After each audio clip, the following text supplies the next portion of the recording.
یہ ہے کرپٹو پاکستان۔ آئیے ایک لمحے کے لیے ایک ایسی مارکیٹ کے بارے میں سوچتے ہیں جو اپنے شدید اتار چڑھاؤ کے لیے پوری دنیا میں جانی جاتی ہے۔ جی ہاں، ہم بٹ کوائن کی بات کر رہے ہیں۔ لیکن حیرانی کی بات یہ ہے کہ اچانک سے یہ مارکیٹ ایک بہت ہی تنگ اور رکی ہوئی رینج میں پھنس کر رہ گئی ہے۔ آخر اچانک اتنی خاموشی کیوں چھا گئی ہے؟ اس ٹھہراؤ کی اصل وجہ کیا ہو سکتی ہے؟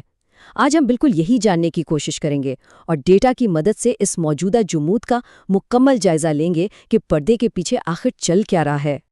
تو آج ہم جن اہم پہلوؤں پر بات کریں گے وہ یہ ہیں: بٹ کوائن کا بڑا جمود، میکرو اور عالمی رکاوٹیں، مارکیٹ کے اندرونی دباؤ، اچھی خبروں کو نظر انداز کرنا، اور آخر میں یہ کہ اس انجن کو دوبارہ کیسے سٹارٹ کیا جا سکتا ہے۔ چلیں آگے بڑھتے ہیں۔ پہلا حصہ، بٹ کوائن کا بڑا جمود، یعنی مارکیٹ فی الحال ایک وقفے پر ہے۔ اس وقت مارکیٹ کی حالت بالکل ایسی ہی ہے جیسے کئی سکرینز کے سامنے بیٹھا ایک الجھا ہوا ٹریڈر۔ مارکیٹ مکمل طور پر انتظار کرو اور دیکھو کے موڈ میں جا چکی ہے۔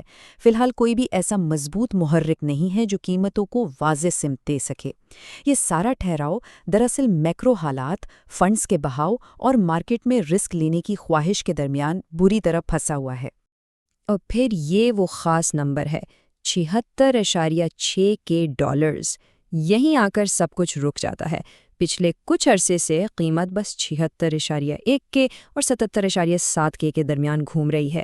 یہ ایسا ہی ہے کہ خریدار اور فروخت کنندہ ایک چھوٹی سی جگہ پر آ کر بالکل ڈیڈ لاک کا شکار ہو گئے ہیں۔ کوئی بھی فریق پیچھے ہٹنے کو تیار نہیں، جس نے اس پوری ڈیجیٹل مارکیٹ کو ایک عجیب سے جمود میں ڈال دیا ہے۔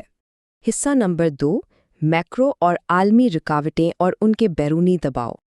اب اگر بیرونی دباؤ کی بات کریں تو فیڈرل ریزرو کی سخت مانیٹری پالیسی اس وقت بٹ کوائن کے لیے ایک بہت بڑی رکاوٹ بنی ہوئی ہے۔ ہوتا کچھ یوں ہے کہ جب ٹریجری ییلڈز بڑھ رہی ہوں اور مہنگائی کا ڈر موجود ہو تو سرمایہ کار خود بخود محفوظ بانڈز کی طرف بھاگتے ہیں۔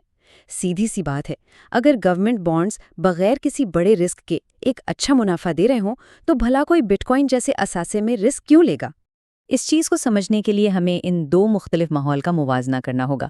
ایک طرف ہمارے پاس رسک آن اثاثے ہیں یعنی کرپٹو اور سٹاکس، اور دوسری طرف رسک آف پناہ گاہیں ہیں جیسے کیش، ڈالرز اور بانڈز۔ جب دنیا میں خوف اور بے یقینی پھیلتی ہے، جیسا کہ ہم نے حال ہی میں عالمی کشیدگی کے دوران دیکھا، تو سب سے پہلے رسک والے اثاثے بیچے جاتے ہیں۔ ایسے خوف کے ماحول میں مارکیٹ کو منافع نہیں بلکہ صرف تحفظ چاہیے ہوتا ہے، اور یہی وجہ ہے کہ پیسہ کیش اور بانڈز کی طرف منتقل ہو جاتا ہے۔ تیسرا حصہ، مارکیٹ کے اندرونی دباؤ، یا یوں کہہ لیں کہ مشینری کی خرابیاں۔ اب ذرا اس نمبر پر غور کریں، $1 بلین۔ جی ہاں، یہ واقعی ایک بہت بڑا نمبر ہے۔ حال ہی میں اسپاٹ بٹ کوائن ETF سے تقریباً $1 بلین کا ہفتہ وار نیٹ آؤٹ فلو ریکارڈ کیا گیا ہے۔ کچھ عرصہ پہلے تک یہی ETFs مارکیٹ کو اوپر لے جانے والا سب سے بڑا انجن سمجھے جا رہے تھے، جہاں مسلسل پیسہ آ رہا تھا۔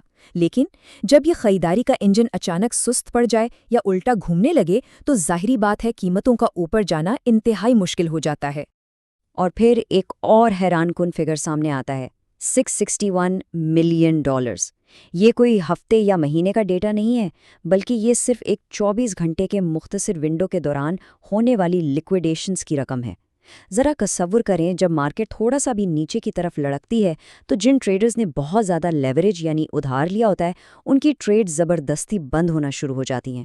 یہ ہجوم بذات خود اس بات کا ثبوت ہے کہ مارکیٹ کے اندر کتنی زیادہ بے یقینی چھائی ہوئی تھی۔ یہ بالکل ایک ڈومینو ایفیکٹ کی طرح کام کرتا ہے۔ آئیے اسے مرحلہ وار سمجھتے ہیں۔ پہلے مرحلے میں اچانک فروخت کا دباؤ ان ٹریڈرز میں زبردست جبری فروخت شروع کرواتا ہے جنہوں نے حد سے زیادہ لیوریج لی ہوتی ہے۔ پھر دوسرے مرحلے میں یہ خود کار لیکویڈیشنز قیمتوں کو مزید نیچے کی طرف دھکیل دیتی ہیں۔ اور پھر آتا ہے تیسرا مرحلہ، جہاں قیمت مزید گرنے کی وجہ سے نئے ٹریڈرز کی لیکویڈیشنز ٹریگر ہو جاتی ہیں۔ یہ ایک ایسا نہ رکنے والا سلسلہ بن جاتا ہے جو مارکیٹ سے سارا سرمایہ نچوڑ کر رکھ دیتا ہے۔ فنانس کی دنیا میں یہ بات مشہور ہے کہ مارکیٹس کسی بڑے ہولڈر کے اپنا حصہ کم کرنے کے امکان سے بھی سخت نفرت کرتی ہیں، اور ابھی مارکیٹ میں بالکل یہی ہو رہا ہے۔ حال ہی میں ایسی رپورٹ سامنے آئی ہیں کہ بٹ کوائن کی سب سے بڑی کارپوریٹ خریدار کمپنی شاید اپنی خریداری کی رفتار کو کچھ سست کر دے، یا کچھ مخصوص حالات میں وہ فروخت بھی کر سکتی ہے۔ خیر یہ تو ابھی صرف رپورٹس ہیں، لیکن اتنے بڑے خریدار کی طرف سے تھوڑی سی بھی بے یقینی مارکیٹ کا موڈ خراب کرنے کے لیے کافی ہوتی ہے۔ چوتھا حصہ اچھی خبروں کو نظر انداز کرنا اور ریگولیشن کی حدود۔ اب یہاں ایک دلچسپ چیز دیکھیں۔ حال ہی میں کلیئرٹی ایکٹ متعارف کروایا گیا جس نے کرپٹو مارکیٹ کو تھوڑی دیر کے لیے ایک زبردست بوسٹ دیا، لیکن وہ سارا فائدہ بہت جلد غائب ہو گیا۔ یہ اس بات کی بہترین مثال ہے کہ محض ایک اچھا قانون یا کوئی مثبت خبر ان بڑے میکرو مسائل اور ڈری ہوئی ذہنیت کا مقابلہ نہیں کر سکتی۔ اچھی خبریں یقیناً اہم ہوتی ہیں، لیکن موجودہ حالات کے بھاری دباؤ کے سامنے یہ وقتی ثابت ہو رہی ہیں۔ اور اب ہمارا آخری اور پانچواں حصہ، انجن کو دوبارہ سٹارٹ کرنا، یعنی بریک آؤٹ کے محرکات۔ تو اب سب سے بڑا سوال یہ پیدا ہوتا ہے کہ آخر اس تعطل یا اس جمود کو کون سی چیز توڑ سکتی ہے؟ چلیں اب ان موجودہ رکاوٹوں سے تھوڑا آگے دیکھتے ہیں اور ان محرکات پر بات کرتے ہیں جو مارکیٹ کی سمت بدلنے کی صلاحیت رکھتے ہیں۔ اگر مارکیٹ کو اس جمود سے باہر نکلنا ہے تو اسے ان چند چیزوں کی ضرورت ہوگی۔ سب سے پہلے ETF انفلوز کی واپسی۔ جب تک وہ بڑا ادارہ جاتی سرمایہ واپس نہیں آتا، کوئی بڑی پیش رفت ہونا مشکل ہے۔ دوسرا، شرح سود کے خدشات میں کمی۔ اگر ہمیں مہنگائی کے ڈیٹا میں نرمی دیکھنے کو ملتی ہے تو مارکیٹ کو ایک بڑا ریلیف ملے گا۔ تیسرا، پرسکون جغرافیائی سیاست۔ عالمی سطح پر کشیدگی کم ہونے سے مارکیٹ کا رسک لینے کا حوصلہ واپس آ سکتا ہے۔ اور چوتھا، ٹیکنیکل سطح پر ایک کلین بریک آؤٹ، یعنی جب قیمت کسی بڑی رکاوٹ کو کامیابی سے پار کر لے گی تو نئے خریدار خود بخود مارکیٹ میں واپس کھنچے چلے آئیں گے۔ مختصر یہ کہ اس وقت مارکیٹ بالکل ایک لانچ پیڈ پر کھڑے راکٹ کی طرح ان تمام محرکات کے ایک ساتھ ملنے کا بے صبری سے انتظار کر رہی ہے۔ سوال صرف یہ ہے کہ کیا یہ تمام ستارے جلدی ہی ایک لائن میں آ جائیں گے اور ہمیں ایک نئی اڑان دیکھنے کو ملے گی، یا پھر ہمیں اس لانچ پیڈ پر ابھی مزید ایک لمبے عرصے تک انتظار کرنا پڑے گا؟ یہ دیکھنا واقعی دلچسپ ہوگا۔ اس جائزے سے یہ تو واضح ہو گیا کہ مارکیٹ کا یہ ٹھہراؤ کوئی اتفاق نہیں بلکہ ایک پورا سسٹم ہے جو اس وقت رکا ہوا ہے۔ ہمارے ساتھ جڑے رہنے کا بے حد شکریہ۔ If you enjoyed this video, please like and subscribe to Crypto Pakistan 1947.